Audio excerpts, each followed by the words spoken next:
सिद्धनाथ महाराज की जय। ये सिद्ध बाबा का स्थान दमनपुर में, यहाँ पर सिद्धपीठ योगाश्रम का निर्माण कार्य प्रारंभ है। ये बरामदे के लिए खंभे बना दिए गए और शटरिंग का काम चालू हो गया।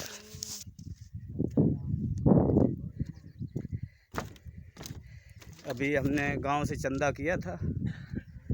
चंदे में 50,000 रुपया लगभग हो गया। ये शटरिंग का काम चालू है। शटरिंग के तुरंत बाद लेंटर पड़ना है। आज गांव में ट्रैक्टर लेके घूमे थे पूरे गांव में, दमनपुर गांव में, तो लोगों ने गेहूं दिया, किसानों ने, तो 41,000 का गेहूं बिका और लगभग 9,000 का नगद धनराशि प्राप्त हुई। इस प्रकार से 50,000 रुपया प्राप्त हो गया, जिससे गिट्टी और मोरम की व्यवस्था हो जाएगी। सबसे बड़ा चैलेंज यह है कि हमें 15 कुंटल सरिया चाहना पड़ेगा। तो 15 कुंटल सरिया के लिए और सीमेंट आदि फुटकर खर्च के लिए शटरिंग का खर्च 1 लाख रुपए आएगा। लगभग 3 लाख की ज़रूरत पड़ेगी। तो दानदाताओं से मेरी अपील है कि इस पुण्य कार्य में अपना सहयोग दें। और ये स्थान की परिकल्पना एक नए तरीके से है। इस स्थान को 84 सिद्ध तपोवन तीर्थ के रूप में विकसित करने की योजना है।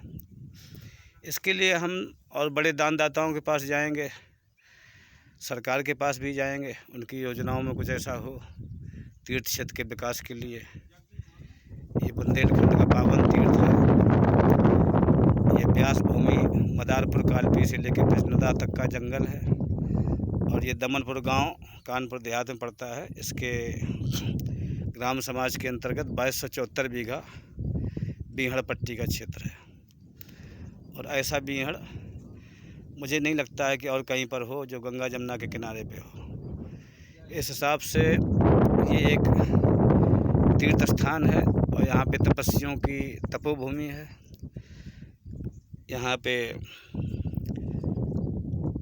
सैकड़ों और हजारों की तादाद में संत महात्माओं के लिए ध्यान कुटी और गुफाओं का निर्माण किया जाना है, जिसमें संत लोग ध्यान करेंगे, समाधि लाभ प्राप्त करेंगे, आत्मज्ञान प्राप्त करेंगे। उनके लिए ध्यान लगाने के लिए जो कुछ भी संसाधनों की ज़रूरत पड़ेगी, उन संसाधनों की व्यवस्था की जाएगी। हमारा नया भारत करवट ले रहा है। प्राचीन गौरव को पुनः प्राप्त करना है। हमारे शरीर में, हमारे DNA में ऋषि मुनियों का पवित्र खून बह रहा है। हजारों साल की गुलामी से हमारी अस्मिता कुचल दी गई, हमारे गौरव को, हमारे स्वाभिमान को ठेस पहुंचाई गई। हम भारतीयों की अंदर हीनता बोध पैदा कर दिया गया। इस हीनता बोध से बाहर लाना है और प्रत्येक व्यक्ति को समझाना है कि तुम परमात्मा की संतान हो। तुम्हारे पूर्वज ऋषि मुनि महान ज्ञानी थे, सारे संसार को आत्मवत देखते थे, सारी पृथ्वी को अपना परिवार मानते थे। हजारों साल बाद ये पुनः मौका आया है भारत को खड़ा होने का। भारत तेज़ी से करवट बदल रहा है। इस बदलते हुए भारत में, इस नए भारत में हमें ऐसे महापुरुषों की श्रृंखला तैयार करनी है जो हमें अपने गौरवपूर्ण अतीत की ओर ले जाएं और सांसारिक समृद्धि में हम पूरी दुनिया से आगे हों, शक्तिशाली हों। नैतिकता जब शक्तिशाली होती है तो पूरे विश्व का कल्याण करती है।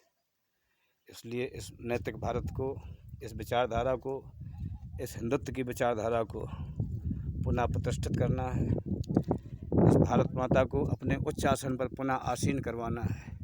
इसके लिए हमें ऐसे महापुरुषों को जिसमें तैयार किया जा सके, ऐसी उर्वरा भूमि की, उर्वरा वातावरण की आवश्यकता है।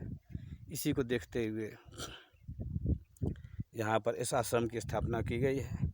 ये प्रारंभिक चरण है। अभी लोगों का जन सहयोग प्राप्त करने के बाद फिर हम बड़े स्तर पे लोगों से सहयोग लेंगे। अभी दानदाताओं से, भारत माता को प्यार करने वालों से, ईश्वर का साक्षात्कार करने वालों से और ईश्वर के साक्षात्कार के लिए जो साधनारत हैं, जो भक्तजन हैं, उनकी सहायता करने की मनसा जो लोग रखते हैं, वो इस पवित्र कार्य में एक एक मुट्ठी अपना सहयोग अवश्य प्रदान करें। यही मेरी आशा है। भारत माता की जय।